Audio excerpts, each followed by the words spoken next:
Assalamualaikum warahmatullahi wabarakatuh.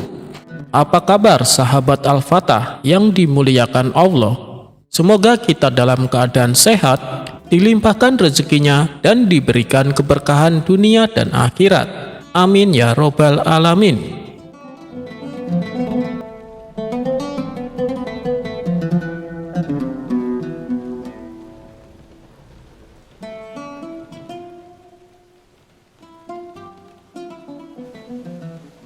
Diceritakan, Abu Nawas sedang berjalan santai di pinggiran sungai. Ia baru saja membeli sepasang sepatu baru yang sangat bagus dan mahal, hasil dari hadiah baginda raja. Karena sudah merasa tua, Abu Nawas memutuskan untuk beristirahat di bawah pohon besar. Ia melepaskan kedua sepatunya dan meletakkannya di samping. Tak lama kemudian, sebuah karavan pedagang kaya melintas.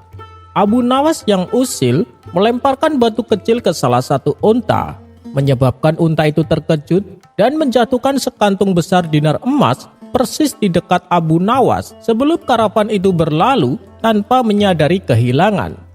Abu Nawas tercengang melihat rezeki nomplok itu. Ia segera memasukkan kantong dinar ke dalam jubahnya. Ya Allah, gumam Abu Nawas, Engkau memang maha adil. Namun, saat ia hendak bangkit untuk pergi, ia melihat kedua sepatunya. Tiba-tiba, ia merasakan dorongan kuat untuk menendang salah satu sepatu kirinya ke udara sekuat tenaga. Sepatu kiri itu melayang tinggi dan mendarat di atas dahan pohon tinggi di atasnya. Ia mengambil sepatu kanannya, memegangnya, dan pergi dari tempat itu dengan hanya memakai satu sepatu. Sementara satu sepatu kirinya tersangkut di atas pohon. Saat ia berjalan, seorang temannya yang bernama Hasan melihat keanehan ini. "Wahai Abu Nawas, ada apa denganmu? Mengapa kau hanya memakai satu sepatu? Dan mengapa yang satunya kau lemparkan ke atas pohon?" tanya Hasan. Abu Nawas tersenyum misterius. "Aku baru saja mendapatkan rezeki besar, Hasan. Seekor unta menjatuhkan sekantong dinar emas persis di depanku," jawab Abu Nawas.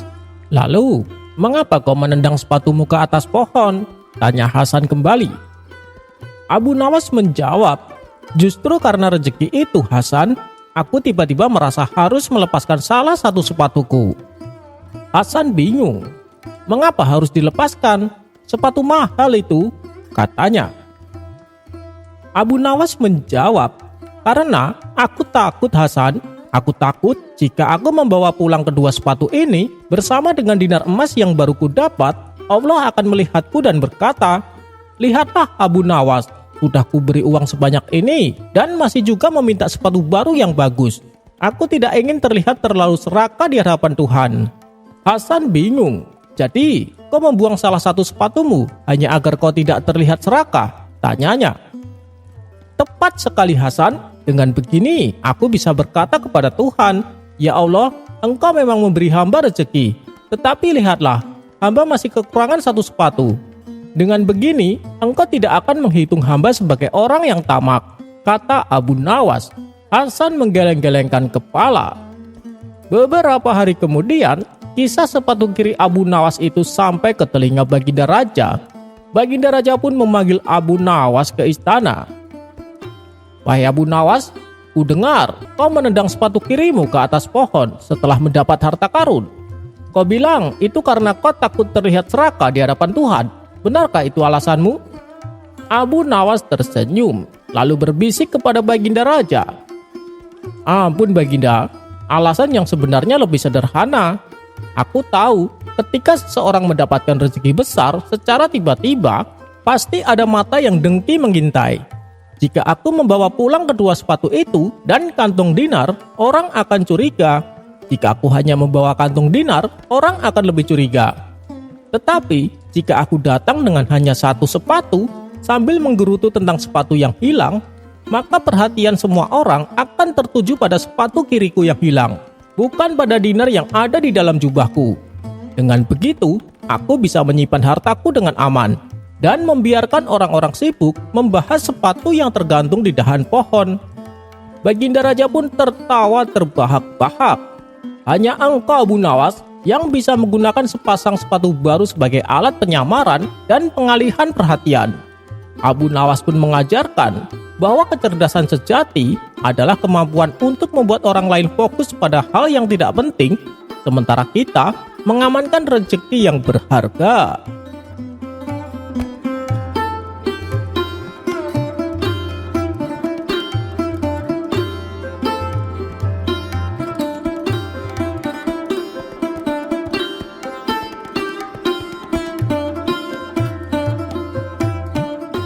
Di Baghdad, ada seorang pedagang licik bernama Abu Jahil. Ia sangat membenci Abu Nawas karena kecerdikannya seringkali membongkar tipu dayanya. Abu Jahil selalu mencari cara untuk menjatuhkan Abu Nawas. Kali ini, ia bersekongkol dengan Khalid, seorang prajurit penjaga pasar yang serakah dan mudah disuap. Suatu pagi, Abu Nawas sedang berjalan di pasar, mengamati dagangan. Abu Jahil dan Khalid melihat kesempatan. Khalid tiba-tiba mendekati Abu Nawas dengan wajah sangar. "Hei, Abu Nawas," bentak Khalid. "Kau telah melanggar aturan pasar.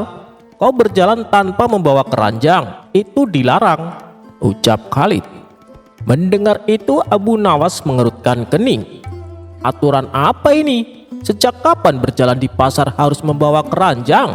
tanya Abu Nawas. Abu Jahil menyeringai dari jauh, puas melihat rencananya berjalan.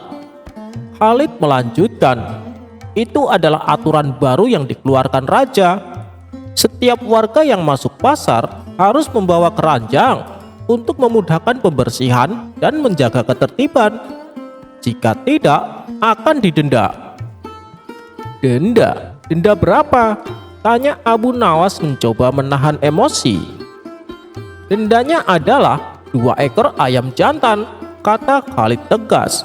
"Dan kau harus membayarnya sekarang atau kau akan kupenjara," lanjutnya.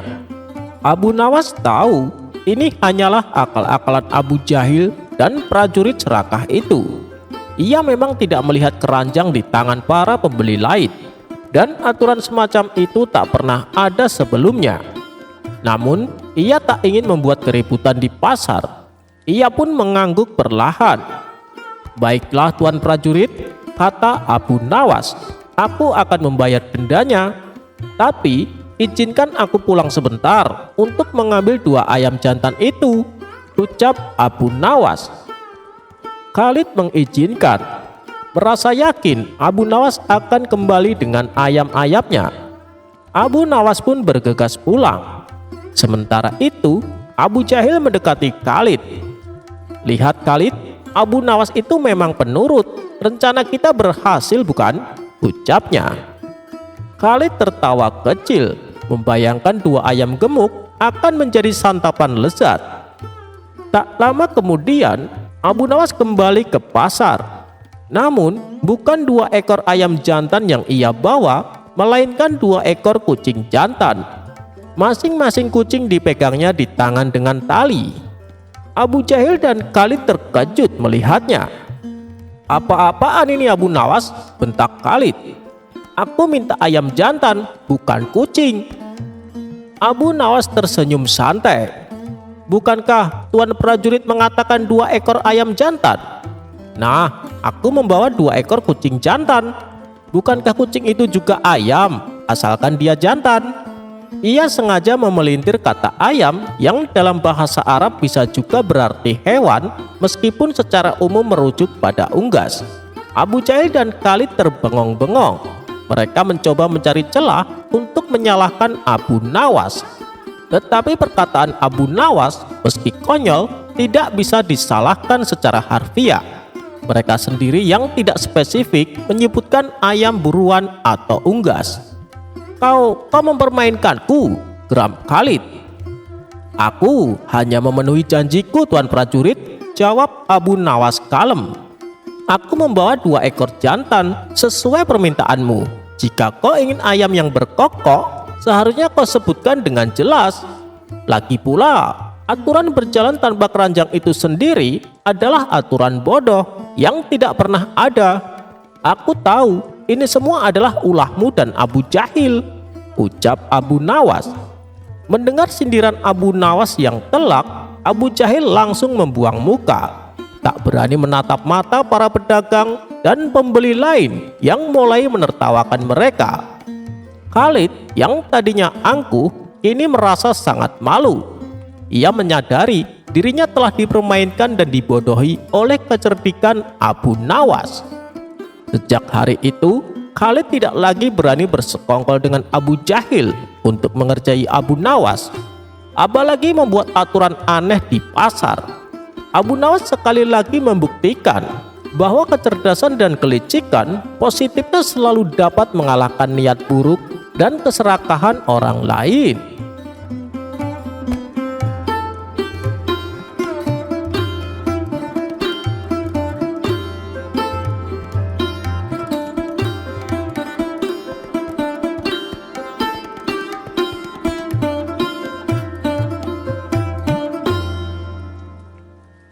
Pada suatu pagi yang sejuk di Baghdad, Baginda Raja merasa jenuh. Hatinya ingin berjalan-jalan, jauh dari istana, jauh dari para menteri yang suka berdebat soal pajak dan protokol kerajaan. Maka ia pun memanggil Abu Nawas. Abu Nawas, ikutlah denganku jalan-jalan ke hutan. Aku ingin menikmati alam, tanpa pengawal, tanpa protokol, pinta Baginda Raja. Abu Nawas mengangkat alis. Maaf Paduka, Paduka yakin hutan tidak menyediakan teh manis atau kipas emas, jawab Abu Nawas. Raja tertawa ringan. Justru itu yang kucari, ketulusan alam, jawab Baginda Raja. Maka berangkatlah mereka berdua, hanya berbekal air minum, beberapa kurma, dan keyakinan bahwa jalan pulang pasti akan mudah ditemukan. Ya, pada akhirnya terbukti keliru. Awalnya, perjalanan berjalan menyenangkan. Burung-burung bernyanyi, angin bertiup pelan, dan Abu Nawas sempat membuat pantun dadakan. Kalau tersesat jangan panik, ikuti saja Abu Nawas yang unik. Sayangnya, setelah 1 jam, mereka menyadari bahwa jalur yang mereka lalui tidak lagi familiar. Abu Nawas, apakah kita tersesat? Tanya Baginda Raja. Tidak Paduka, jawab Abu Nawas sambil melihat sekeliling. Kita hanya sedang berada di tempat yang tidak kita kenali sama sekali dan tidak tahu harus kemana. Tapi itu beda dengan tersesat secara teknis, jawab Abu Nawas sambil tersenyum. Raja menatapnya. Abu Nawas, baiklah, kita tersesat Paduka, ucap Abu Nawas. Mereka pun mulai mencari jalan. Namun setiap arah tampak serupa. Pohon, semak, batu besar, pohon lagi. Raja mulai sedikit gelisah. Tiba-tiba terdengar langkah pelan dari balik semak. Muncullah seorang pria tua dengan tongkat kayu. Langkahnya pelan, matanya tertutup kain hitam. Kemudian Raja berseru, "Wahai saudaraku, kami tersesat. Dapatkah kau tunjukkan jalan keluar?" Pria itu tersenyum. Tentu saja bisa, tapi mohon maaf, aku tidak bisa melihat, jawab pria tersebut. Mendengar itu Raja terkejut. Maaf, engkau buta? Tanya Raja. Iya, saya buta. Namun aku mengenal hutan ini seperti mengenal nadiku sendiri, jawabnya tenang. Abu Nawas tersenyum kecil. Lihatlah Paduka, terkadang yang tak bisa melihat justru paling memahami arah, ujarnya. Pria tua itu memperkenalkan diri sebagai Malik. Ia telah tinggal di pinggir hutan selama puluhan tahun. Ia menawarkan tempat berteduh hingga sore tiba, lalu akan mengantarkan mereka keluar saat cuaca tak terlalu panas. Di pondok sederhana Malik, mereka beristirahat. Malik menceritakan kisah-kisah hutan, dari suara burung hantu yang bersajak sampai rusa yang pernah mencuri buah di dapurnya. Abu Nawas tak banyak bercanda hari itu, hanya sesekali tersenyum. Bahkan Raja pun tampak lebih banyak merenung. Mungkin karena keduanya merasa aneh, nyaman berada di tempat sesederhana itu. Saat matahari condong ke barat, Malik bangkit, meraba jalan dengan tongkat dan mengajak mereka menyusuri jalan sempit. Dalam waktu singkat, mereka tiba di jalan utama yang dikenal menuju kota. Kemudian raja berkata, "Aku ingin memberi hadiah, Malik, katakanlah." Malik menggeleng pelan, "Cukuplah kalian datang sebagai tamu, tapi kalau ingin memberi, ceritakanlah padaku dunia luar, apa yang baru, apa yang lucu," ucapnya.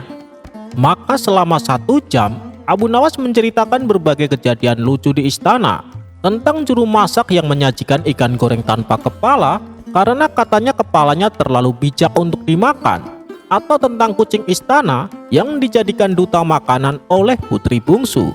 Malik tertawa, pelan namun hangat. Raja tersenyum dan berbisik pada Abu Nawas, "Hari ini aku lebih banyak mendengar daripada memerintah. Mungkin itu cara hutan menyentuh manusia." Abu Nawas mengangguk. "Tersesat kadang bukan bencana, Paduka. Kadang itu cara Tuhan menunjukkan arah yang belum pernah kita pikirkan," jawab Abu Nawas. Dan mereka pun pulang, membawa bukan hanya arah, tapi juga pelajaran. Setelah kembali ke istana, Baginda Raja tidak bisa melupakan pengalaman bersama Malik, si pria buta bijak dari hutan. Diam-diam, dalam hati sang raja merasa ada pelajaran besar yang ia terima, bukan dari penasehatnya, bukan dari para menterinya, tetapi dari seorang buta yang hidup dalam kesederhanaan. Raja tahu Malik bukan orang yang tertarik pada harta, jadi ia tidak serta-merta mengirim emas atau perhiasan. Sebagai gantinya, ia memerintahkan agar beberapa kebutuhan Malik dipenuhi dengan cara tak langsung.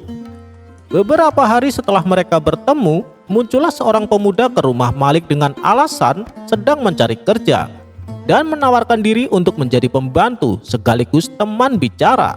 Ia membawa bahan makanan, kayu bakar, dan sebuah tikar baru. Pemuda itu utusan raja tentu saja, tapi ia diperintahkan untuk tidak menyebut siapapun yang mengutusnya. Di ruang pertemuan istana, raja mulai mengutip ucapan-ucapan Malik dalam rapat kerajaan. "Jangan ukur kemampuan dari mata, tapi dari langkah. Yang banyak bicara tak selalu banyak tahu, yang diam bisa menyimpan hutan dalam hatinya." Para menteri bingung, siapa gerangan guru baru Paduka ini? Raja hanya tersenyum. "Seorang yang tak bisa melihat, tapi membuatku melihat banyak hal," ucapnya. Kemudian raja memerintahkan Abu Nawas untuk menuliskan kisah perjalanan mereka ke dalam sebuah buku kecil, sebagai bahan bacaan untuk anak-anak di istana dan rakyat di madrasah. Abu Nawas sempat bertanya, "Paduka yakin kisah ini layak dicetak?" "Lebih dari layak," jawab sang raja. "Karena di hari itu kita tidak hanya menemukan jalan pulang, kita menemukan makna arah." Abu Nawas pun menulis kisah itu, tentu dengan sedikit bumbu humor dan syair di sana-sini. Sejak saat itu, raja sering mengutus orang untuk mengunjungi Malik dengan berbagai pertanyaan tentang hidup, keputusan, atau sekedar minta pendapat. Orang-orang itu berpura-pura sebagai rakyat biasa yang kebingungan, lalu mencatat semua jawaban Malik. Hasilnya kemudian disampaikan kepada raja yang seringkali tersenyum dan berkata, "Lihat, matanya buta, tapi hatinya jernih." Sebagai bentuk penghormatan, raja memerintahkan bahwa jalan sempit yang pernah mereka lewati bersama Malik diberi nama Rahasia Cahaya Dalam Kegelapan. Dan di tepi jalur itu dibangun sebuah tempat singgah kecil bagi musafir dengan papan bertuliskan, "Jika kau kehilangan arah, berhentilah sejenak. Bisa jadi arah sedang menunggumu duduk." Begitulah Malik tak pernah menjadi orang terkenal, tak pernah berdiri di istana, tapi hikmahnya mengalir jauh menjadi bagian dari kebijakan, pengajaran, bahkan cerita-cerita anak di Baghdad. Dan Abu Nawas, ia masih menggeleng-gelengkan kepala sambil berkata, "Aku cuma mau jalan-jalan, ujung-ujungnya malah jadi bab dalam buku sejarah."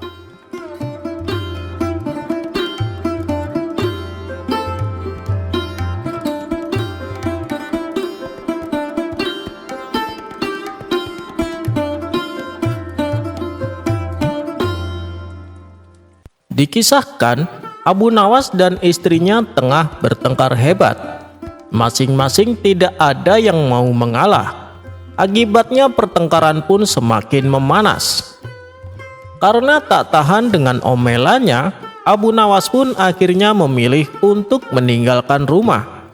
Ia pergi ke sebuah hutan guna menenangkan diri. Lalu ia duduk di atas rerumputan sambil merenung atas kejadian yang dialaminya. Angin pun berhembus sepoi-sepoi yang membuat Abu Nawas mulai merasakan kantuk. Tak terasa, mata Abu Nawas langsung terpejam dengan sendirinya. Tiba-tiba datanglah wanita cantik menghampirinya. "Duhai suamiku, kenapa kau tidur di sini? Ayo kita pulang," kata wanita tersebut. Sontak Abu Nawas terkejut mendengarnya. "Apa? Kau tadi menyebutku suami? Apa aku tidak salah dengar?" tanya Abu Nawas. "Sudahlah, jangan berlagak bodoh. Ayo pulang, aku sudah siapkan makanan untukmu," balas wanita itu. Abu Nawas pun menuruti ajakan wanita yang baru saja dijumpainya. Ia pulang ke rumah bersama wanita tersebut. Setibanya di rumah, Abu Nawas merasa heran karena ia tak menjumpai istrinya.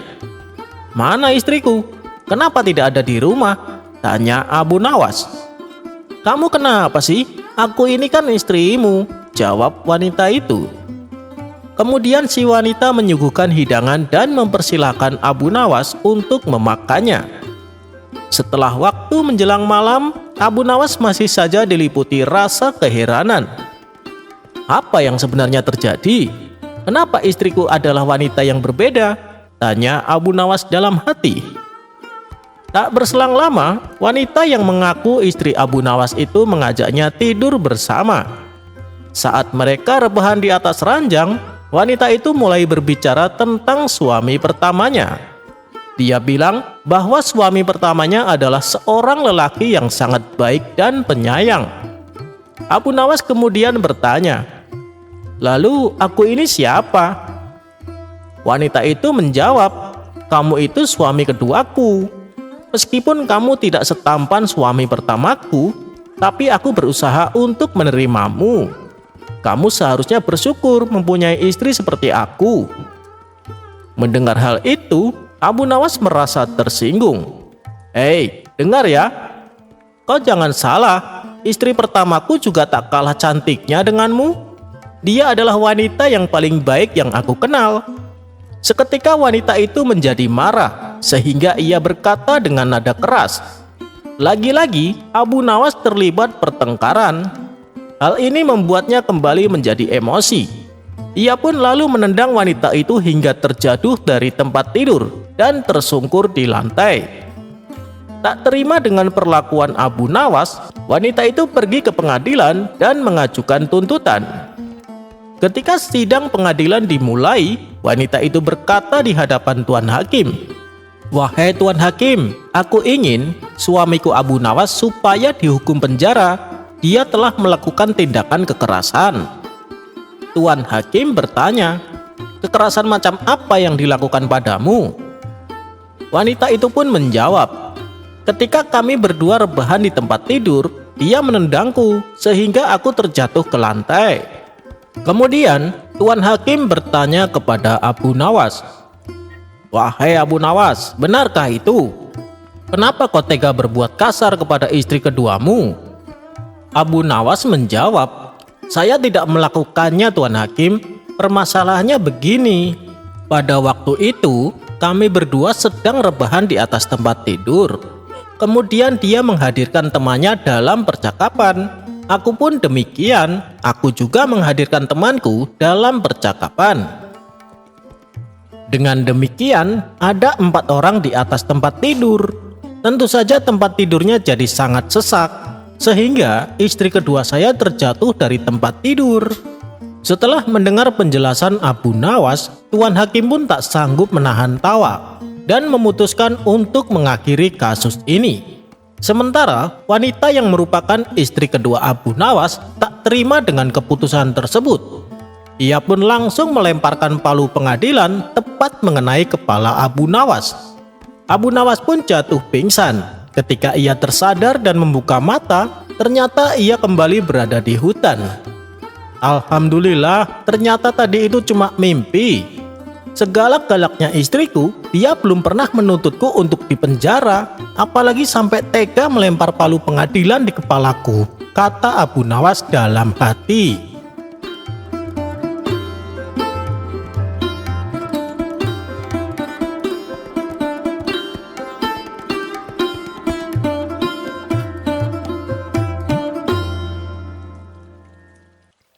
Abu Nawas dikalahkan anak kecil dalam permainan catur.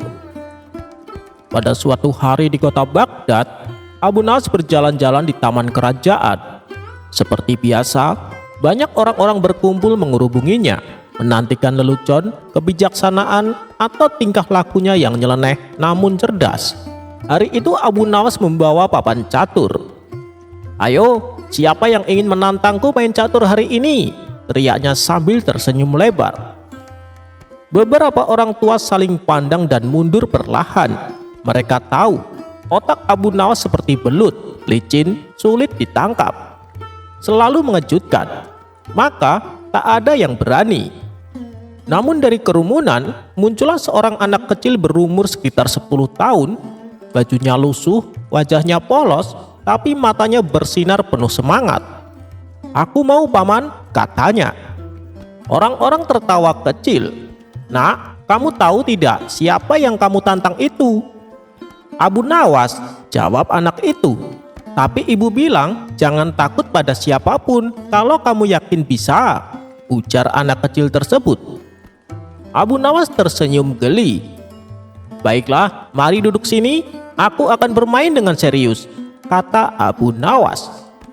Mereka mulai bermain. Di awal permainan, Abu Nawas mengambil langkah agresif. Ia menjebak pion lawan, menguasai papan tengah, dan membangun benteng pertahanan kuat. Tapi anak itu tidak panik. Ia bermain dengan gaya aneh. Pionnya dibiarkan jalan sendiri-sendiri. Kudanya melompat-lompat tanpa tujuan jelas. Abu Nawas sempat menahan tawa. "Nak, kau yakin sedang bermain catur, bukan bermain lompat katak kan?" "Tenang saja, Paman, ini strategi keluarga kami," jawab anak itu. 5 menit kemudian, wajah Abu Nawas berubah. Ia mulai serius, lalu sangat serius. Sebab dari pola kacau itu, tiba-tiba langkah-langkah anak kecil itu membentuk serangan tak terduga. Sebuah jebakan rapi menanti Raja Abu Nawas. Dalam 3 langkah ke depan, Abu Nawas tak punya tempat aman. "Sekakmat," kata si anak sambil tersenyum manis. Kerumunan terdiam. Abu Nawas, si penakluk para menteri, si pemutar logika, kalah oleh bocah kecil, gumam mereka. Seseorang bertanya, "Wahai Abu Nawas, apa engkau sengaja mengalah?" Abu Nawas mengelus janggutnya lalu tersenyum. "Tidak, aku memang kalah." "Tapi bagaimana bisa?" tanya yang lain. Abu Nawas menunjuk anak itu. "Karena ia memakai senjata yang tidak bisa kutandingi. Kebingungan murni. Langkah-langkahnya tak terduga. Logika manapun akan gagal jika melawan kekacauan yang sistematis," jawab Abu Nawas. Anak kecil itu menjawab, "Paman, aku hanya bermain seperti biasanya. Tapi tadi pagi aku makan bubur dengan garam. Mungkin itu yang bikin pikiranku lebih tajam," jawab anak kecil itu polos. Orang-orang meledak tertawa. Abu Nawas ikut tertawa terbahak-bahak. Akhirnya ia berkata, "Hari ini aku belajar sesuatu. Jangan pernah meremehkan lawan, sekecil apapun dia. Bahkan dari kekacauan pun bisa lahir kemenangan." Sejak hari itu, Abu Nawas diam-diam sering datang ke taman, berharap bisa main lagi dengan anak kecil itu, bukan untuk menang, tapi untuk belajar bahwa kemenangan tak selalu berasal dari kecerdasan, kadang dari keberanian untuk bermain berbeda.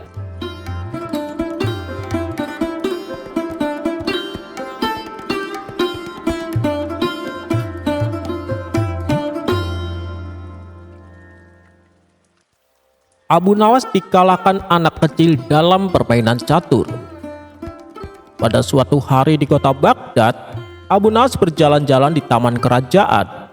Seperti biasa, banyak orang-orang berkumpul mengerubunginya, menantikan lelucon, kebijaksanaan, atau tingkah lakunya yang nyeleneh namun cerdas. Hari itu Abu Nawas membawa papan catur. "Ayo, siapa yang ingin menantangku main catur hari ini?" teriaknya sambil tersenyum lebar.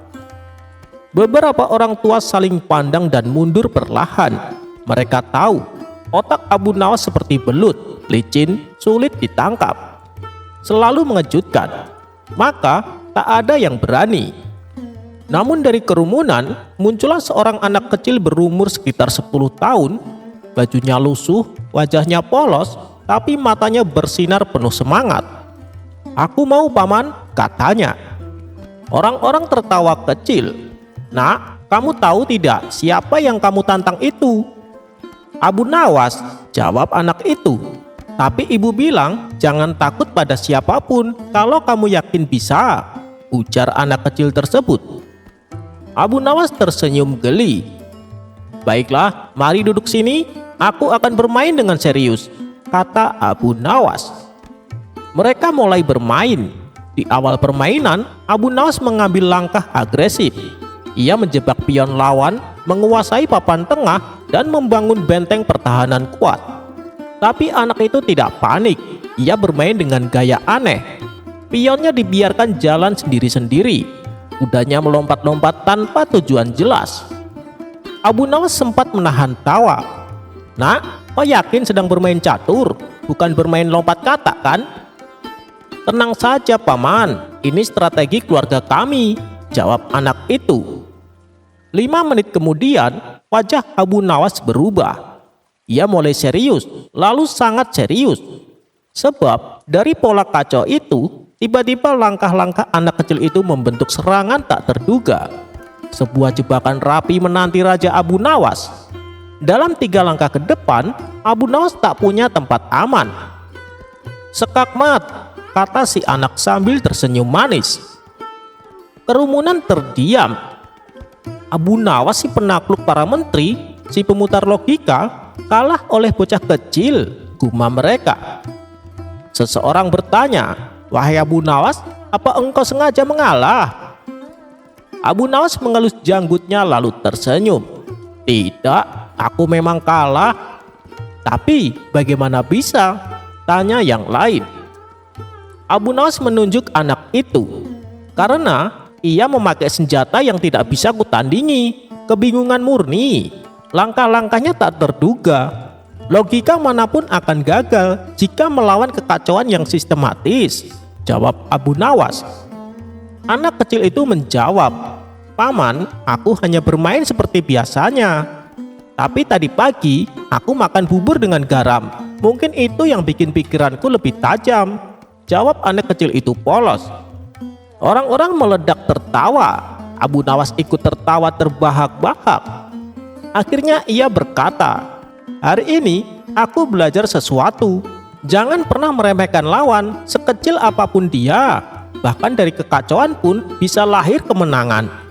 Sejak hari itu, Abu Nawas diam-diam sering datang ke taman, berharap bisa main lagi dengan anak kecil itu, bukan untuk menang, tapi untuk belajar bahwa kemenangan tak selalu berasal dari kecerdasan, kadang dari keberanian untuk bermain berbeda.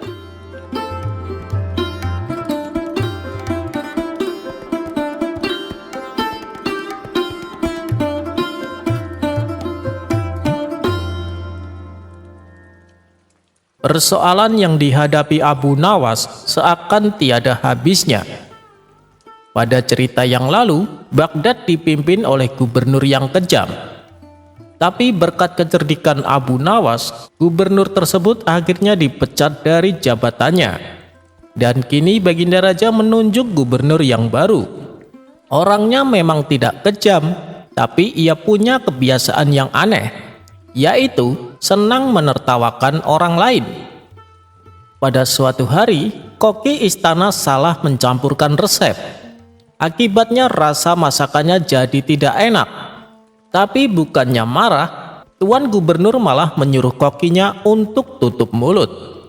Ia lalu membagikan makanan tersebut kepada semua pelayan dan bawahannya. Hampir saja mereka memuntahkan makanan tersebut. Namun, karena tidak berani membangkang perintah Tuan Gubernur, mereka terpaksa tetap mengunyahnya. Menyaksikan mereka mengunyah dengan wajah yang aneh, ia pun tertawa terpingkal-pingkal. Tak puas sampai di situ, ia kemudian mengundang Abu Nawas dan kawan-kawannya untuk menikmati makanan yang tidak enak tersebut. Tentu saja Abu Nawas dan kawan-kawan juga merasakan hal yang sama. Mereka terpaksa mengunyah dengan ekspresi wajah yang tak karuan. Bagi Tuan Gubernur ini sungguh menggelikan, ia pun tak kuasa menahan tawanya. Hingga pada suatu hari, Abu Nawas berniat menghadap Tuan Gubernur. Kedatangannya kali ini untuk mengundangnya meresmikan sebuah masjid yang baru saja dibangun. Tentu saja aku akan hadir, asalkan kamu mau memakai baju yang kuberikan padamu, kata Tuan Gubernur. Baju pemberian gubernur pasti bagus, aku sungguh beruntung, pikir Abu Nawas yang langsung mengangguk tanda setuju. Mata Abu Nawas lalu ditutup. Kemudian ia dipakaikan baju baru tanpa diberi kesempatan untuk berkaca. Kau tampak gagah dan pantas, Abu Nawas. Semua orang pasti akan memandangmu. Sekarang silahkan pulang. Besok aku pasti akan datang, kata Tuan Gubernur sambil menahan tawa. Abu Nawas pun merasa sangat senang dan bangga. Ia pulang dengan riang gembira. Dan benar saja, di sepanjang perjalanan, semua orang terpana memandang penampilannya. Hal ini membuat Abu Nawas semakin percaya diri. Setibanya di rumah, sang istri langsung berkata kepadanya, "Apa-apaan kau ini? Memalukan. Lekas copot bajumu dan basuh mukamu dengan air." Mendapati reaksi berbeda dari istrinya, Abu Nawas merasa penasaran. Ia pun segera berkaca dan tampaklah kedua pipi Abu Nawas berwarna hitam. Dan ketika bajunya dilepas, di belakangnya terdapat tulisan "Aku orang bodoh." Kurang ajar, dasar gubernur somplak, aku telah dikerjai olehnya. Jadi sewaktu ia menutup mataku, tangannya mengoleskan bedak hitam ke pipiku, geram Abu Nawas. Sementara itu, Tuan Gubernur tertawa terbahak-bahak di istananya sendiri. Ia tak bisa membayangkan bagaimana Abu Nawas ditertawakan orang-orang yang melihatnya. Keesokan harinya, setelah Tuan Gubernur meresmikan pembangunan masjid, ia berjalan menghampiri Abu Nawas. "Nanti sore datanglah ke istanaku. Ada sesuatu yang penting ingin kubicarakan," kata Tuan Gubernur. Abu Nawas pun mengiyakannya. Namun dalam hati ia berkata, "Kali ini aku jangan sampai tertipu olehnya. Aku harus tetap waspada." Singkat cerita, pada sore harinya duduklah Abu Nawas bersama gubernur di istananya yang megah. "Apa yang ingin Tuan bicarakan? Katakanlah," tanya Abu Nawas mulai curiga. Akan tetapi, dugaan Abu Nawas keliru. Tuan Gubernur justru berbicara serius mengenai kondisi rakyat Baghdad. Ia meminta kepada Abu Nawas untuk mendata orang-orang miskin supaya bisa mendapatkan bantuan. Tak hanya itu, Tuan Gubernur juga berencana mendirikan madrasah-madrasah gratis agar anak-anak Baghdad bisa mendapatkan pendidikan. Perbincangan kedua orang ini pun menyita waktu lumayan lama, sehingga tak terasa waktu sudah beranjak malam. "Baiklah Tuan Gubernur, berhubung pembicaraan kita sudah selesai, saya mau pamit pulang," kata Abu Nawas. "Tapi ini sudah larut malam Abu Nawas, kenapa tidak menginap di sini saja?" tawar sang gubernur. "Apa tidak merepotkan?" tanya Abu Nawas. "Kenapa merepotkan? Istana ini dibangun dari uang rakyat Abu Nawas. Jadi kamu berhak untuk menginap di sini," balas Tuan Gubernur. Mendengar hal itu, Abu Nawas yang tadinya benci setengah mati, kini berubah menjadi rasa kagum. Tidak kusangka, di balik sifat usilnya yang kelewatan, ternyata dia adalah gubernur yang peduli dengan rakyatnya, gumam Abu Nawas. Abu Nawas pun dengan senang hati menerima tawaran untuk menginap di istana. Maka diantarlah Abu Nawas ke sebuah kamar yang sudah disiapkan. Ketika ia membaringkan tubuhnya di ranjang, beberapa menit kemudian tubuhnya merasakan gatal-gatal. Rupanya ranjang tersebut telah ditaburi bubuk gatal. Ia pun mencoba mencari bedak untuk mengobatinya. Dan bedak yang ia cari berada di atas meja.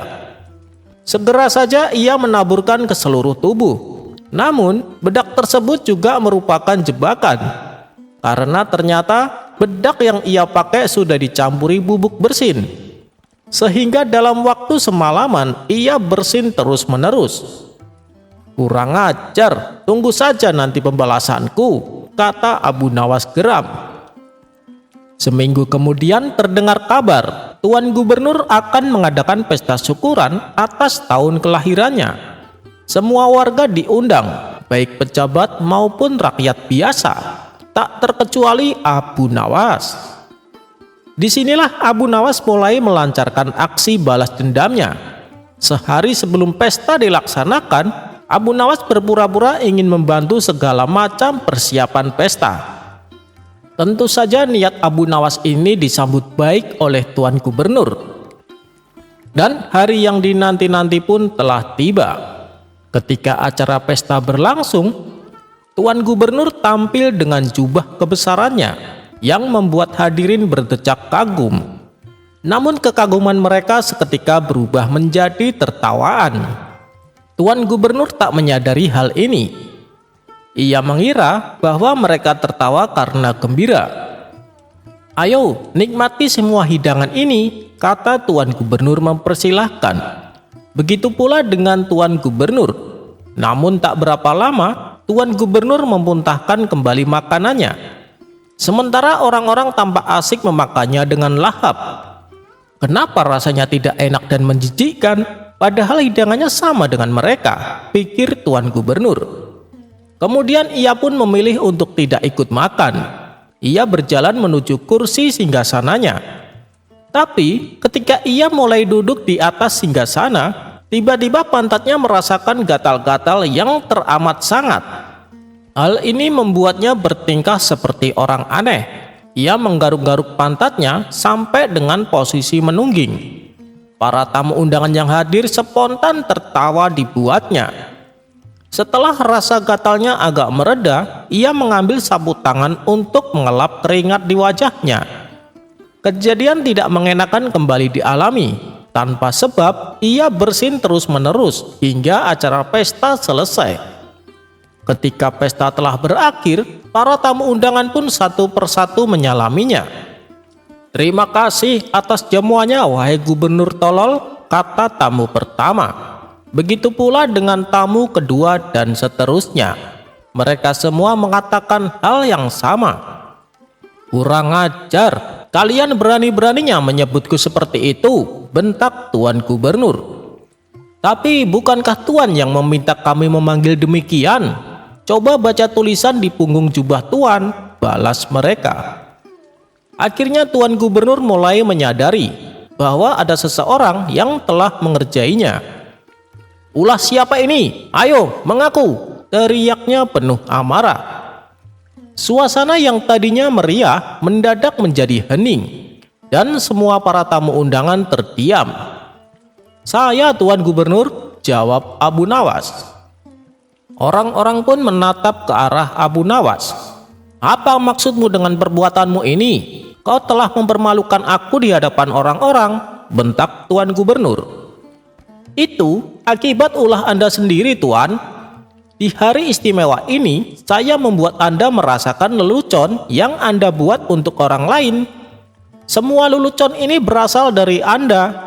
Jika Anda tak senang, berhentilah mengusili orang lain. Orang lain pun tak senang dan malu bila diperlakukan demikian," jelas Abu Nawas. Mendengar itu, Tuan Gubernur hanya terdiam. Ia baru sadar kalau ia keterlaluan dan ia berjanji akan menjadi gubernur yang baik.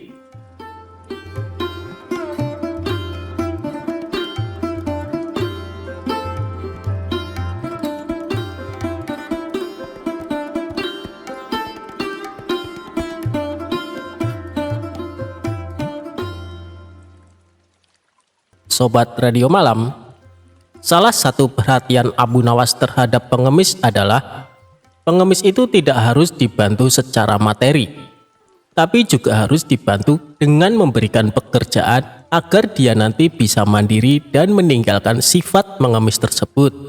Dia tidak memberikan makanan maupun uang, melainkan Abu Nawas berusaha mencarikan pekerjaan buat si pengemis itu. Begini kisahnya. Pada suatu ketika, Abu Nawas dikunjungi oleh seorang pengemis laki-laki. Pengemis itu meminta makanan karena sudah lama tidak makan. Namun, Abu Nawas tidak memberikan sesuap nasi atau makanan lainnya yang sangat diharapkan oleh pengemis itu. Akan tetapi, ia malah mengajukan beberapa pertanyaan semata. "Kenapa engkau mengemis? Apa engkau tidak mempunyai pekerjaan?" tanya Abu Nawas. "Maaf Tuan, saya sudah lama mencari pekerjaan, tapi belum juga ada yang mau menerima saya bekerja," jawab pengemis itu. "Lalu, apa engkau mau bekerja sekalipun pekerjaan itu berat?" tanya Abu Nawas. "Asalkan halal, saya mau Tuan," jawab si pengemis.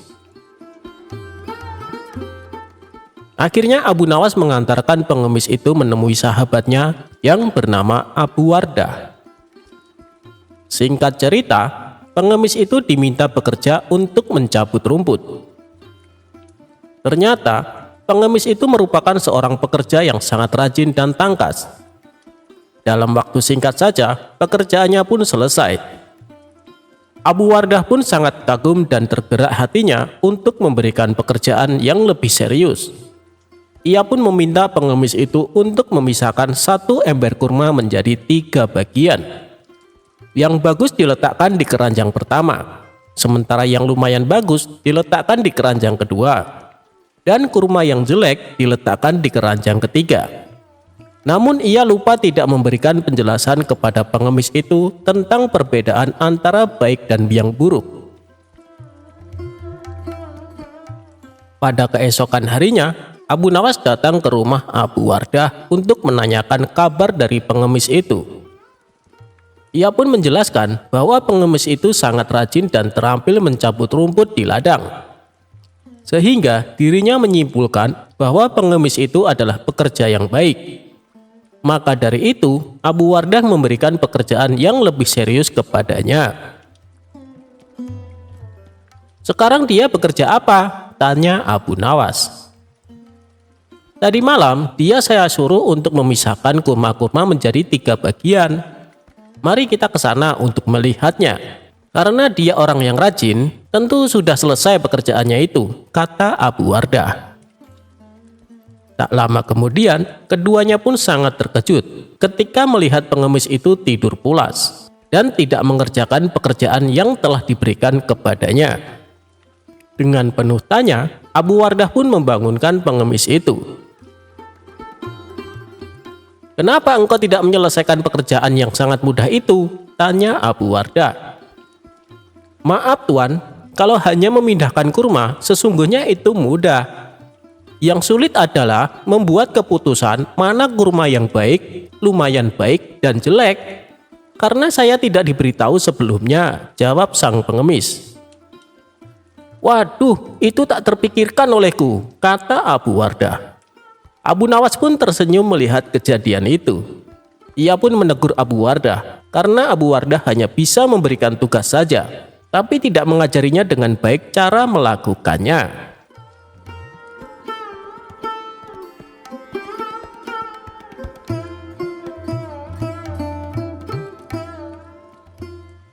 Abu Nawas lolos dari siasat busuk pemilik warung makan. Dikisahkan, Abu Nawas sering bepergian keluar kota untuk tujuan berdagang. Di kota tersebut, Abu Nawas sering mampir di warung makan langganannya. Suatu ketika, Abu Nawas baru saja tiba di kota itu dan seperti biasanya mampir di warung makan langganannya itu.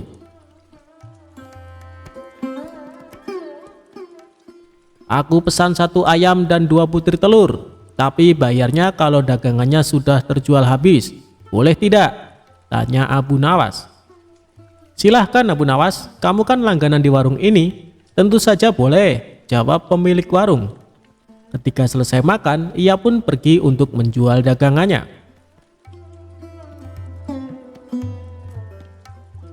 Setelah 3 bulan berlalu, dagangan Abu Nawas pun habis.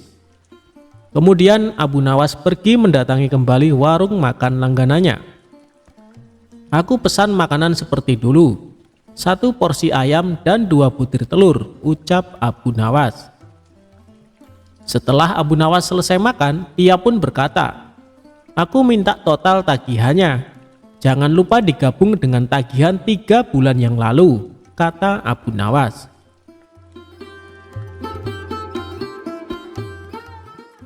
Si pemilik warung menghitung tagihannya dan memberikan secari kertas. Ini total tagihannya, cukup 200 dirham saja, kata si pemilik warung. Apa? 200 dirham? Hanya untuk 2 porsi ayam dan 4 butir telur, kamu mau memerasku? Tanya Abu Nawas emosi. Harga ini sudah cukup murah, coba kau pikir, ayam yang kau makan sejak 3 bulan lalu, jika setiap harinya dia bertelur, maka akan menghasilkan ayam-ayam yang banyak. Dan jika dijual akan menghasilkan ribuan dirham. Tapi aku hanya menyuruhmu membayar 200 dirham saja, kata si pemilik warung. Ini tidak adil, hanya akal-akalanmu saja, kata Abu Nawas.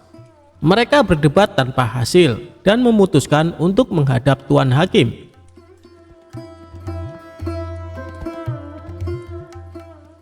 Ketika keduanya menemui hakim, ternyata hakim berpihak kepada pemilik warung. Lalu hakim bertanya, apakah kalian berdua menyepakati harga sejak 3 bulan yang lalu? Tanya Tuan Hakim. Tidak Tuan Hakim, jawab Abu Nawas. Kalau begitu ayam yang kamu makan kemungkinannya bisa menghasilkan ratusan ayam dan telur, tutur Tuan Hakim. Ya itu mungkin saja, tapi kalau ayamnya hidup. Sedangkan ayam yang aku makan sudah mati dan dimasak, balas Abu Nawas.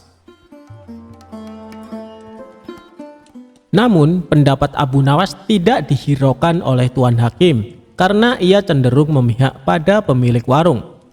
Aku minta kasus ini ditangguhkan sampai besok pagi karena waktu sudah menjelang sore, pinta Abu Nawas. Permintaan Abu Nawas pun dikabulkan Tuan Hakim. Seharian Abu Nawas memikirkan cara agar bisa memenangkan kasusnya. Pada esok harinya, berangkatlah Abu Nawas menuju tuan rumah hakim.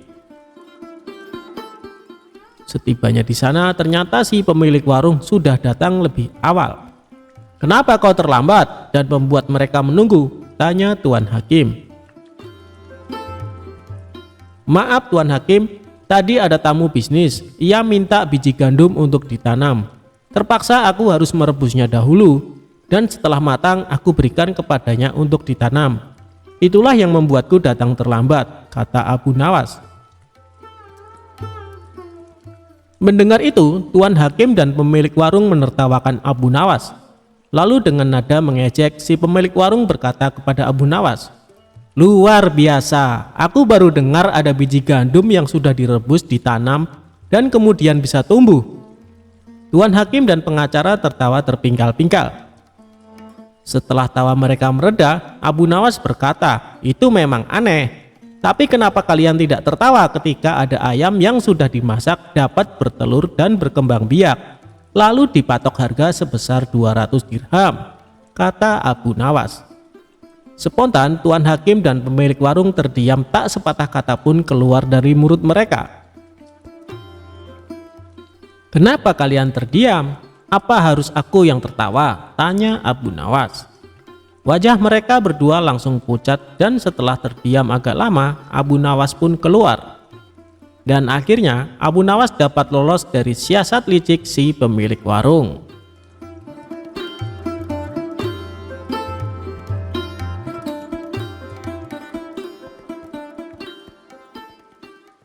Abu Nawas tertipu setelah jauh-jauh pergi ke India. Suatu hari Abu Nawas merasa sedih karena kehilangan burung yang amat disayangi. Tidak ingin kesedihannya berlarut-larut, ia berinisiatif membeli burung baru. Maka pergilah Abu Nawas ke pasar burung di pusat kota. Setibanya di pasar, Abu Nawas langsung mendatangi salah satu toko yang menjual beraneka macam burung. "Anda mencari burung jenis apa, Tuan?" tanya si penjual. "Aku mau lihat-lihat dulu. Nanti kalau sekiranya ada yang cocok, baru ku beli," jawab Abu Nawas.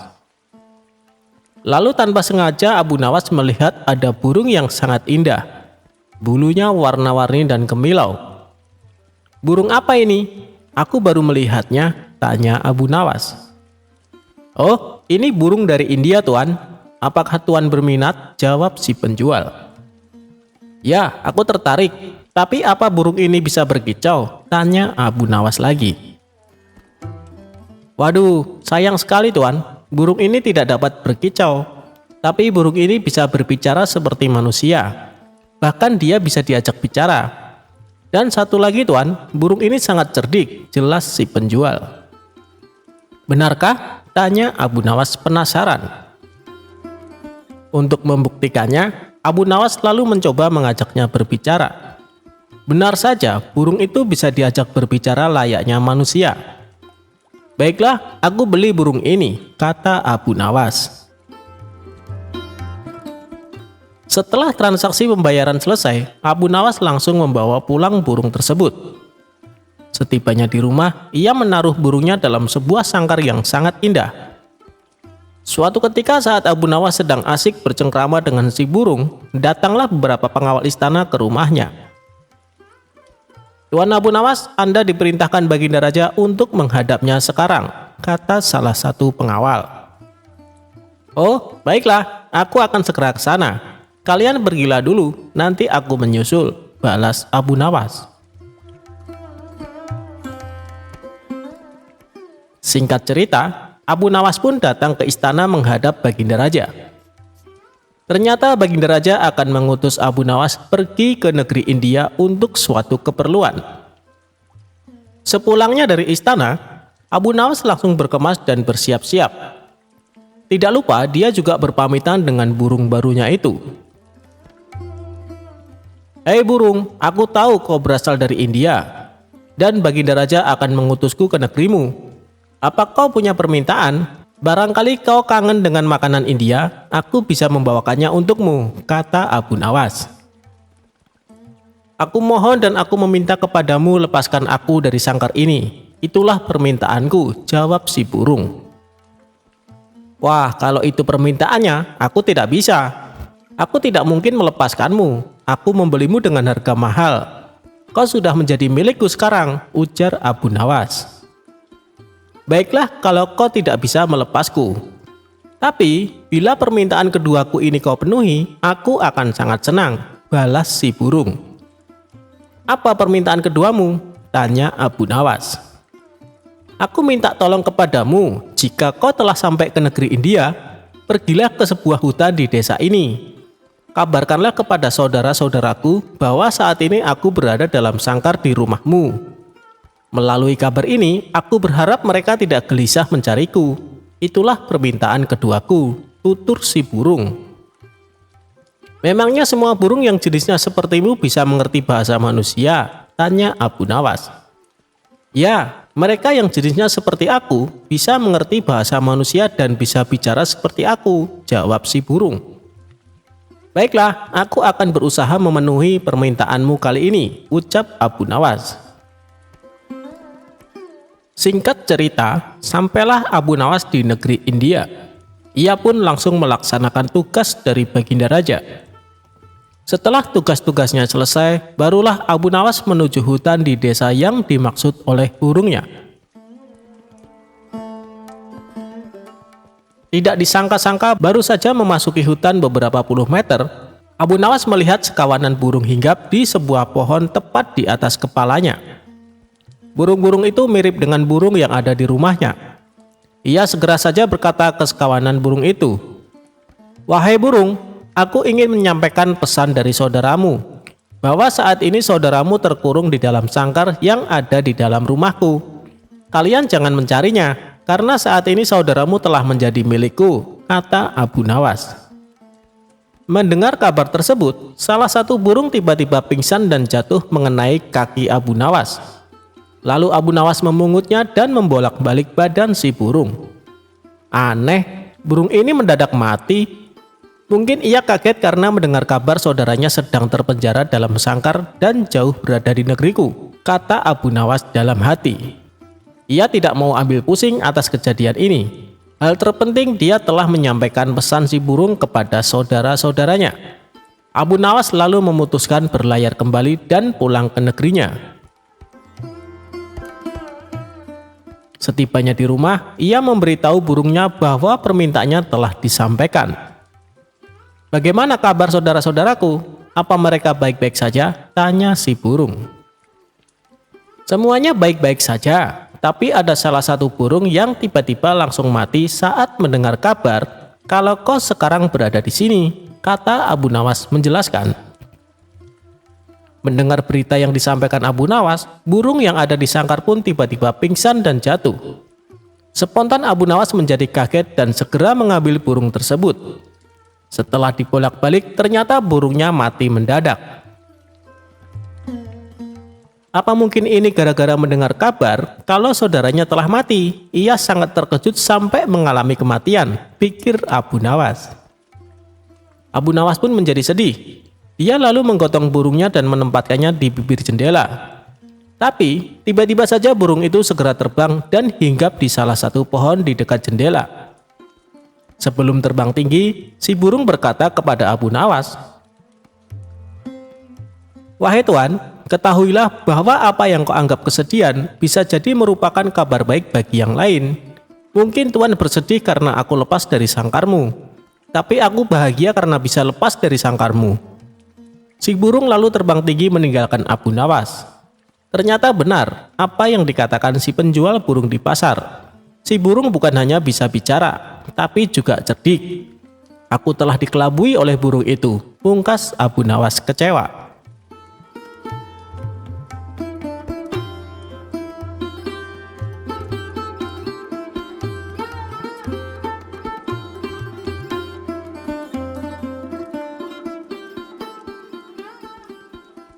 Abu Nawas bisa tahu warna angin.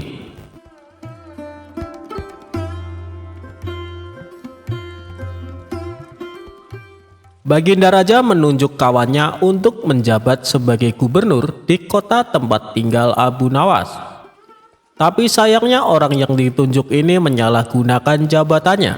Ia sewenang-wenang memerintahkan para prajurit menangkap para sastrawan yang dianggap pintar. Setelah beberapa sastrawan ditangkap, mereka dihadapkan kepada gubernur yang baru tersebut. Satu persatu di antara mereka ditanya oleh sang gubernur, "Menurutmu aku gubernur yang adil atau zolim?" tanya sang gubernur kepada para sastrawan. Sastrawan pertama menjawab, "Anda adalah gubernur yang zolim." Sang gubernur terperanjat dengan jawaban tersebut. "Apa alasanmu?" tanya balik gubernur. "Karena Anda telah menangkapi kami tanpa sebab." "Prajurit, masukkan dia ke penjara. Besok dia akan dihukum mati," ucap sang gubernur. Sastrawan berikutnya dipanggil dan diberi pertanyaan yang sama. "Menurutmu, aku gubernur yang adil atau zolim?" tanya gubernur. "Tuanku adalah gubernur yang adil," jawab sastrawan kedua. "Apa alasanmu?" tanya gubernur kembali. "Karena tuanku sangat memperhatikan rakyat," jawab sastrawan tersebut. "Kau pembohong. Prajurit, masukkan dia ke penjara. Besok dihukum mati," ujar gubernur. Begitulah seterusnya. Apabila dijawab adil atau zolim, sang gubernur tetap memberikan hukuman mati. Kemudian beberapa sastrawan yang belum tertangkap mendatangi rumah Abu Nawas. "Tolonglah kami Abu Nawas, beberapa kawan kami dijatuhi hukuman mati," kata para sastrawan penuh khawatir. Abu Nawas pun terkejut mendengarnya. "Kenapa gubernur melakukan itu? Bagaimana ceritanya?" tanyanya heran. "Kami sendiri tidak tahu Abu Nawas. Tanpa sebab, gubernur yang baru itu menangkapi para sastrawan di kota kita. Lalu mereka ditanya satu persatu, apakah dia gubernur yang adil atau zolim? Bila jawabannya zolim, maka akan dihukum mati. Jika jawabannya adil, juga tetap dihukum mati," kata mereka menjelaskan. "Pasti gubernur sakit, dia sudah tidak waras," ucap Abu Nawas. "Itulah kenapa kami ke sini Abu Nawas. Kami mendatangimu agar kau menyelamatkan kawan-kawan kami. Sebab rencananya besok mereka akan dihukum mati," ungkap para sastrawan. "Baiklah, aku akan ke istana gubernur. Sekarang juga kalian pulanglah," ucap Abu Nawas. Sesampainya di sana, Abu Nawas langsung menghadap gubernur. Melihat kehadiran Abu Nawas, gubernur langsung emosi. "Ngapain kau datang ke istanaku?" tanya dia. "Aku mendengar kabar Anda menyuruh beberapa prajurit menangkapi para sastrawan pintar di kota ini. Tapi kenapa aku tidak ditangkap? Aku sangat tersinggung," jawab Abu Nawas. "Oh, jadi kau menganggap dirimu bagian dari mereka?" tanya gubernur. "Tentu saja, masyarakat di kota ini tahu siapa aku. Aku adalah sastrawan terpandai di kota ini," balas Abu Nawas. "Baiklah, Algojo, tangkap Abu Nawas dan penggal lehernya," perintah gubernur. "Tunggu dulu, sebelum leherku dipenggal, perintahkan Algojomu agar jangan sampai merusak rambutku. Sebab aku baru saja keluar dari tukang cukur," timpal Abu Nawas. Mendengar itu, gubernur langsung tertawa. "Itulah jiwa kesatria yang aku kagumi darimu. Aku mengampunimu Abu Nawas," kata gubernur. "Bolehkah aku meminta satu permintaan?" tanya Abu Nawas. "Apa permintaanmu? Katakan saja," jawab gubernur. "Aku juga minta pengampunan untuk kawan-kawanku," pinta Abu Nawas. Sejenak gubernur terdiam lalu berkata kepada Abu Nawas, "Aku akan mengabulkan permintaanmu, tapi ada syaratnya. Kau harus bisa menjawab 3 pertanyaanku." "Baik gubernur, aku siap menjawabnya," sahut Abu Nawas. "Menurutmu, aku gubernur yang adil atau zolim?" tanya dia. "Tuan bukan gubernur yang adil, bukan pula gubernur yang zolim.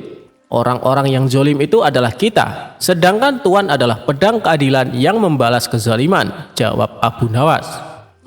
"Luar biasa, jawabanmu sungguh menakjubkan Abu Nawas," ujar sang gubernur. "Sekarang pertanyaan kedua, mana yang lebih bermanfaat, matahari atau bulan?" tanya gubernur. "Matahari terbit di siang hari bersamaan dengan terangnya dunia. Maka menurutku matahari kurang bermanfaat. Sementara bulan terbit di waktu malam yang menerangi dunia dan menjadikannya seperti siang. Maka menurutku manfaat bulan lebih besar," ujar Abu Nawas. Gubernur pun tertawa dengan jawaban Abu Nawas. Memang nyeleneh tapi masuk akal. "Baiklah Abu Nawas, sekarang pertanyaan terakhir. Menurutmu warna angin itu apa?" tanyanya. "Warna angin itu merah," jawab Abu Nawas dengan enteng. "Apa alasanmu?" tanya gubernur lagi. "Kalau kita masuk angin lalu badan dikerok, pasti akan muncul warna merah di badan. Itu menunjukkan kalau anginnya sedang keluar. Berarti warna angin adalah merah," jawab Abu Nawas menerangkan. Untuk kedua kalinya gubernur dibuat tertawa terpingkal-pingkal. "Kamu memang cerdik Abu Nawas. Kau mendapatkan apa yang kau inginkan. Ternyata apa yang dikatakan Baginda Raja tentangmu memang benar," tutur gubernur. Abu Nawas spontan kaget mendengar nama Baginda Raja disebut. "Maksud Tuan bagaimana?" tanya Abu Nawas penasaran. "Jadi begini, sebelum aku ditugaskan kemari, Baginda Raja memberitahu kalau di kota ini banyak sastrawan pintar, dan di antara sastrawan yang paling cerdik adalah kau. Aku berniat memanggil mereka untuk diberi hadiah. Tapi sebelumnya aku ingin mengerjai dulu. Ternyata kau malah datang untuk membantu mereka. Dan ini adalah suatu kesempatan bagiku untuk menguji kecerdasanmu, cerita gubernur. Jadi hukuman mati yang Tuhan berikan hanya berpura-pura? Tanya Abu Nawas kaget. Benar Abu Nawas, aku hanya ingin mengerjai mereka sebelum memberikan hadiah, jawab gubernur. Abu Nawas pun terdiam sejenak. Kurang ajar, ternyata aku masuk perangkapnya. Tunggu saja pembalasanku nanti, ungkapnya dalam hati.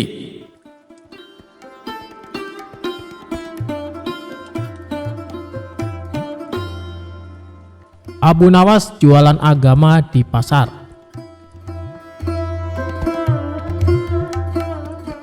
Lama sudah Abu Nawas tidak bertemu dengan Baginda Raja. Ia sangat merindukan kebersamaan dengan rajanya itu. Biasanya dalam 1 bulan, Abu Nawas sampai 4 kali dipanggil ke istana untuk menemani sang raja untuk berbincang bersama. Namun sudah hampir 1 tahun Baginda Raja belum juga memanggilnya ke istana. Hingga terbesit dalam benak Abu Nawas jika Baginda Raja sudah melupakan dirinya. Sebenarnya Abu Nawas bisa saja langsung datang ke istana dan menemui sang Baginda Raja. Sebab Abu Nawas merupakan salah satu orang yang diberi keistimewaan khusus oleh sang raja. Tetapi kalau Abu Nawas bertemu raja tanpa ada kepentingan, ia khawatir para menteri kerajaan akan berprasangka buruk padanya. Untuk bertemu sang raja, Abu Nawas kemudian berpikir dan bergegas menuju ke pasar. Sesampainya di pasar, Abu Nawas mulai memasuki toko demi toko. Hampir semua toko yang dihampiri oleh Abu Nawas, semuanya terdiam dan heran. Sebab Abu Nawas hendak menawarkan sesuatu yang menurut orang tidak wajar, yakni agama. Di salah satu toko, Abu Nawas bertanya, apakah toko ini menjual agama? Tentu saja si pemilik toko heran. Kalau di sini tidak menjual agama, maka saya ingin menjual agama, harganya cukup 1 dinar. Apakah kamu berminat? Ungkap Abu Nawas.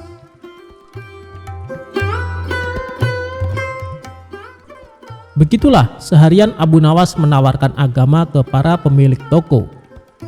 Kemudian Abu Nawas berteriak-teriak di tengah pasar sambil berucap, agama, agama, ada yang mau membeli agama? Sontak hal tersebut membuat kaget orang di pasar. Banyak yang menuduhnya telah ateis. Orang-orang lantas membawanya ke hadapan sang raja.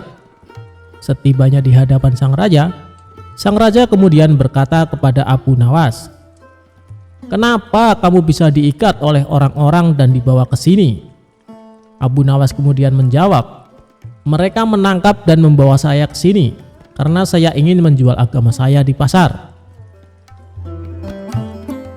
Kemudian Baginda Raja berkata kepada Abu Nawas, kalau kamu ingin menjual agamamu sendiri, kenapa mereka marah?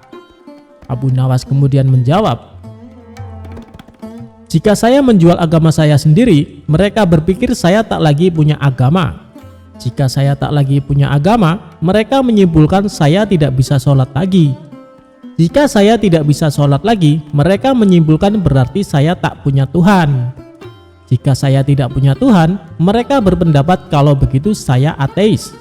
Begitulah cara pengadilan jalanan menghukum saya, ungkap Abu Nawas.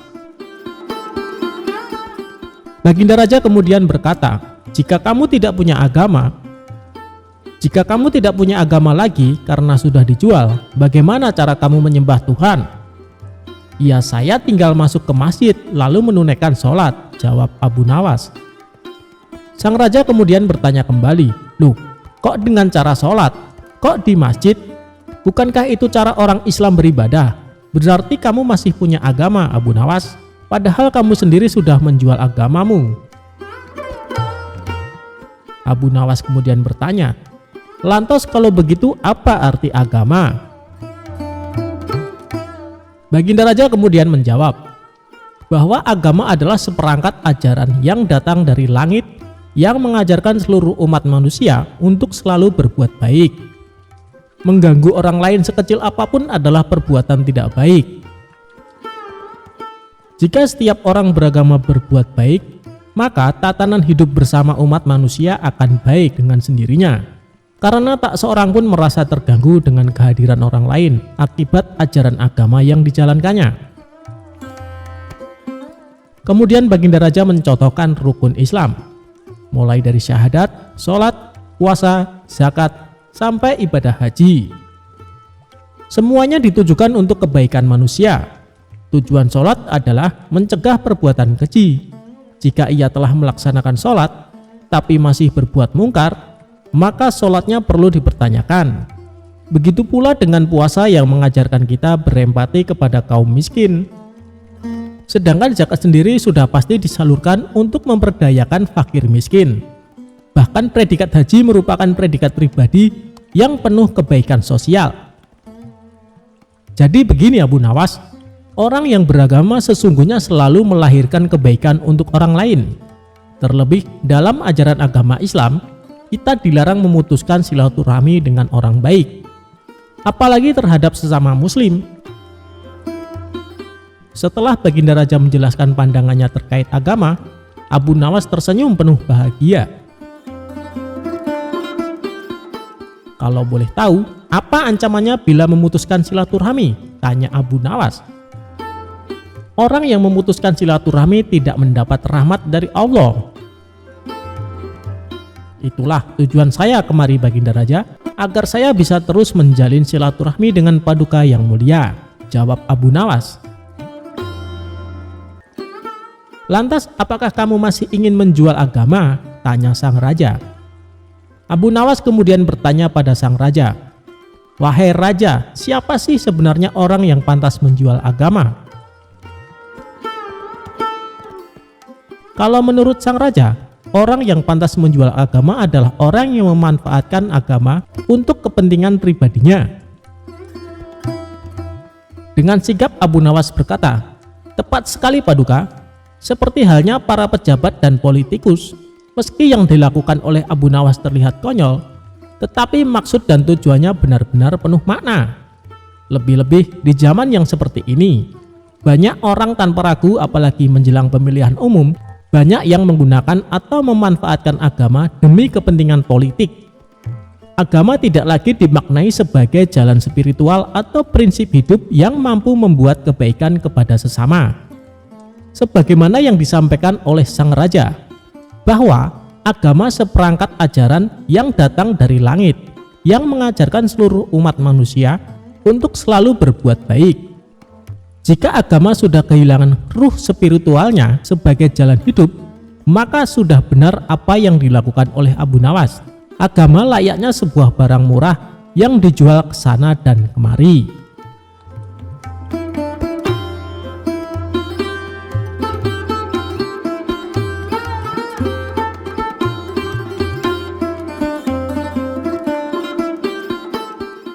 Seperti hari-hari sebelumnya, Abu Nawas diperintahkan Baginda untuk menghadapnya di istana kerajaan. Namun kali ini dengan suasana yang berbeda. Abu Nawas dipanggil pada malam hari yang sangat dingin. Di tengah obrolan yang sedang asik-asiknya, tiba-tiba Baginda Raja bertanya, "Wahai Abu Nawas, apakah engkau mau telanjang bulat di atas atap malam ini?" "Tergantung pada imbalannya Baginda Raja," jawab Abu Nawas. "Kali ini engkau akan aku beri 500 dirham jika mampu melaksanakannya," jawab Baginda Raja. Karena melihat imbalan yang begitu besar, tanpa berpikir panjang, Abu Nawas segera melepas bajunya. Sesudah bajunya dilepas, selanjutnya Abu Nawas naik menuju atas atap dan duduk seperti yang diperintahkan Baginda Raja. Tentu saja Abu Nawas merasakan rasa dingin yang sangat menusuk kulit. Hingga malam menjelang subuh, Abu Nawas baru turun ke bawah. "Mohon ampun Baginda Raja, mana hadiah yang Baginda janjikan kepadaku?" tanya Abu Nawas. "Oh itu, sabar dulu wahai Abu Nawas. Jadi semalaman apa yang telah engkau lihat?" tanya Raja. "Hamba tidak melihat apa-apa tuanku yang mulia. Hanya seberkas cahaya yang terlihat dari kejauhan," jawab Abu Nawas. Waduh, kalau begitu engkau tidak berhak untuk mendapatkan imbalan, karena engkau telah dihangati oleh cahaya itu, jelas Baginda Raja. Loh, bagaimana bisa seperti itu, Baginda? Karena kedinginan, hamba semalam hampir saja mati, protes Abu Nawas. Namun Baginda tidak ingin mendengar protes dari Abu Nawas. Lebih dari itu, Baginda justru menyuruh Abu Nawas untuk segera pulang ke rumahnya. Karena tidak mau dianggap melawan titah sang raja, akhirnya Abu Nawas pulang dengan rasa dingin dan sedikit kecewa karena gagal membawa 500 dirham tadi. Akan tetapi, di tengah perjalanan, Abu Nawas berkata dalam hati, "Ada-ada saja, bagaimana mungkin Baginda ingkar janji? Kalau begitu, aku harus mendapatkan yang semestinya jadi milikku." Selang beberapa hari kemudian, Abu Nawas mengundang Baginda Raja untuk jamuan makan bersama di rumahnya. Baginda pun menerima undangan tersebut. Keesokan paginya, Abu Nawas sudah tiba di istana dengan tujuan ingin menjemput Baginda bersama dengan rombongan kerajaan. Akan tetapi di tengah perjalanan, Abu Nawas meminta izin kepada Baginda untuk mendahului mereka dengan alasan ada hal yang harus dikerjakan, terutama akan menyiapkan hal penyambutan meriah kepada Baginda dan pejabat kerajaan. Hingga beberapa saat kemudian, Abu Nawas sudah berada di tempat acara. Di situ Abu Nawas rupanya menyuruh murid-muridnya agar mempersiapkan segala sesuatu untuk menyambut Baginda.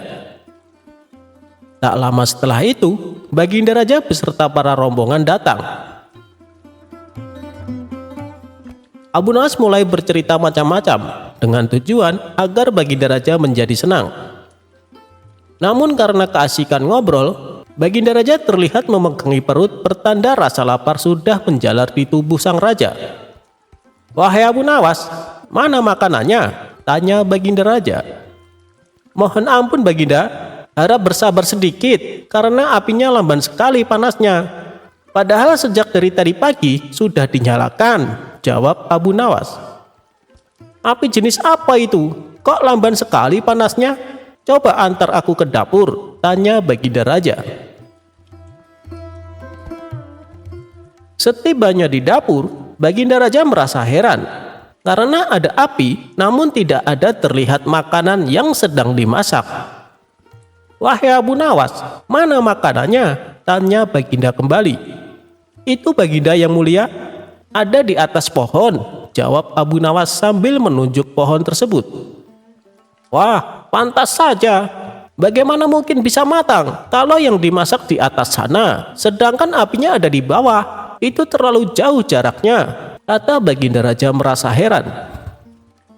"Ini sama saja Baginda dengan kasusku beberapa hari lalu.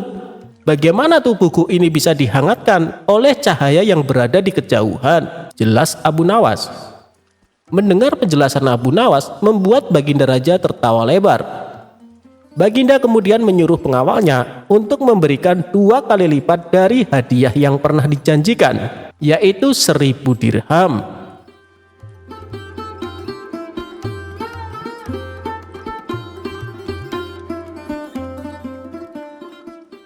Abu Nawas membajak sawah dari dalam penjara.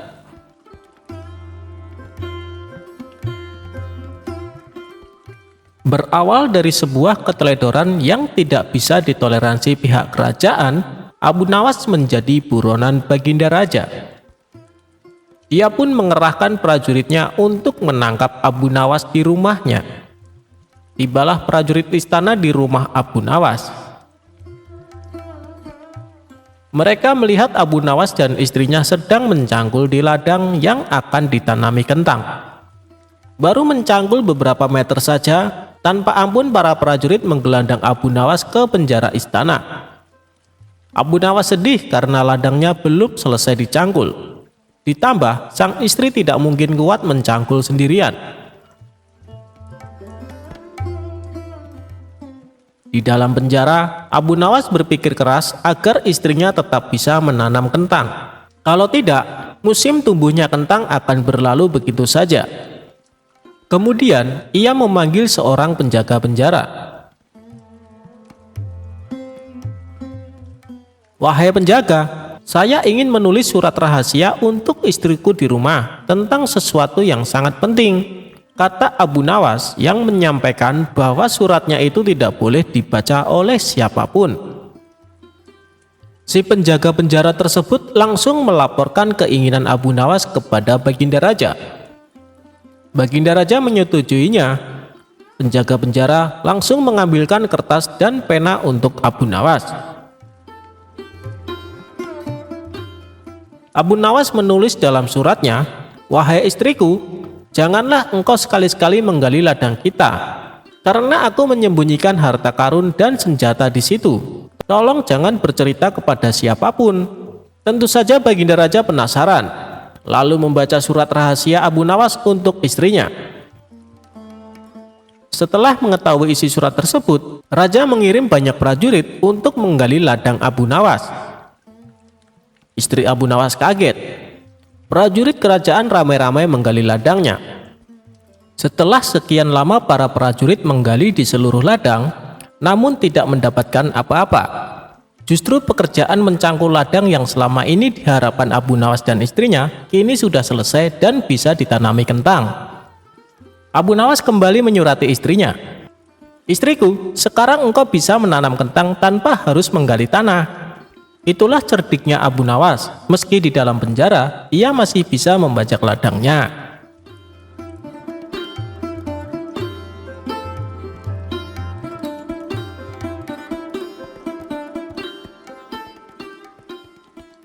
Hadiah dari Abu Nawas untuk hakim yang curang.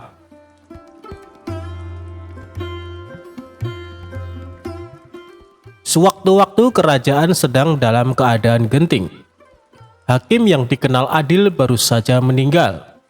Sang raja telah mengajukan hakim pengganti, namun ternyata perilakunya sangat tidak adil. Abu Nawas sebagai pribadi yang kritis akhirnya langsung turun tangan menyelesaikan urusan negaranya itu. Abu Nawas tidak mau jika kerajaan yang menjadi tempat berdiskusi dengan Baginda Raja menjadi tempat kemaksiatan dan ketidakadilan.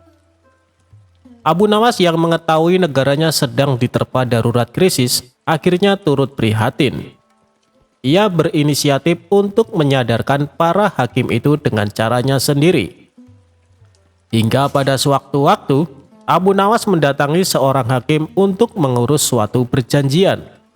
Tetapi hakim di kota Abu Nawas selalu beralasan tidak punya waktu untuk menandatangani perjanjian tersebut. Kondisi ini terus berlangsung terus-menerus, hingga Abu Nawas menarik kesimpulan bahwa sang hakim minta disuap. Namun Abu Nawas mengetahui bahwa suap menyuap merupakan sesuatu yang diharamkan oleh agama. Maka dari itu, Abu Nawas memutuskan untuk melemparkan keputusan kepada si hakim sendiri.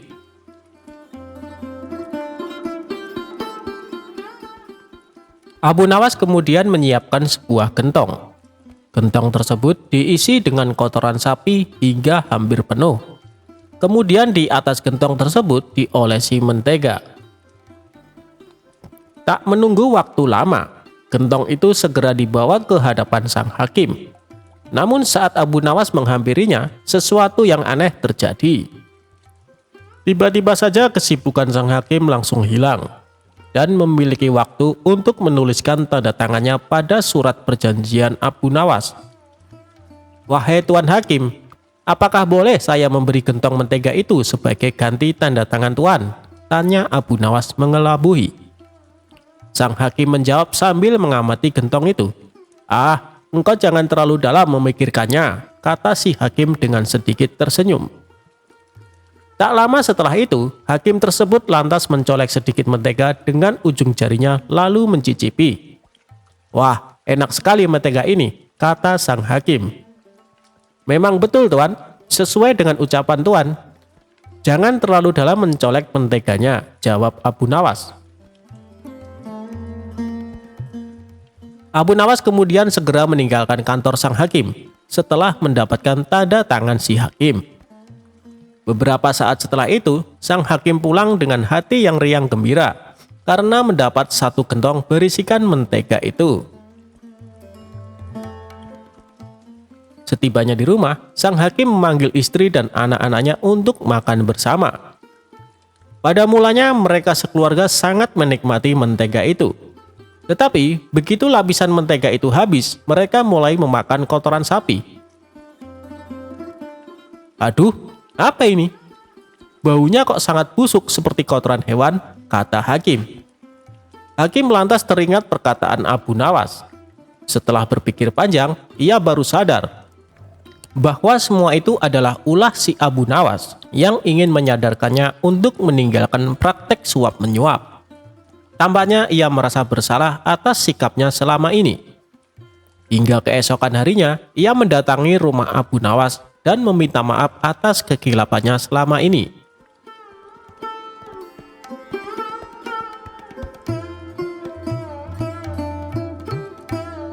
Abu Jahal pukuli para sufi supaya berubah jadi emas.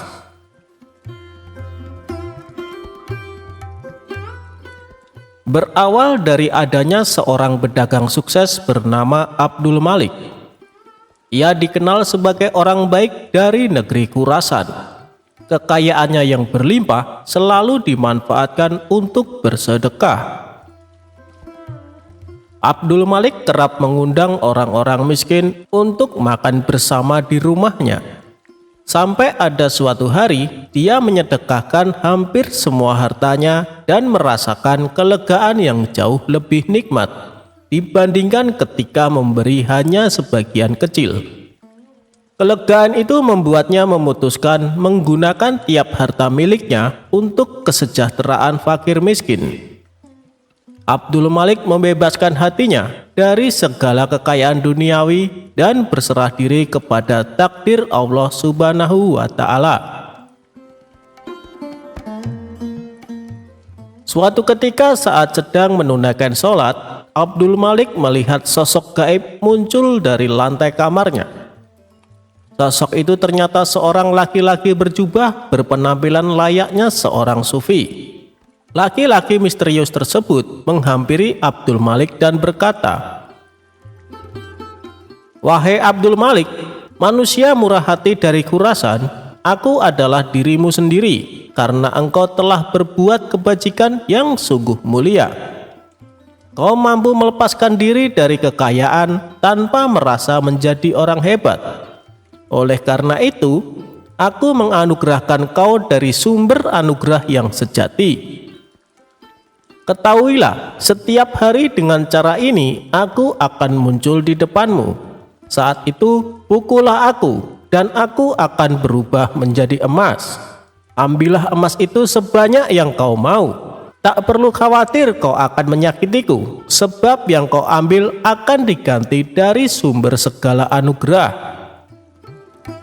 Setelah berkata demikian, sosok itu pun lenyap seketika.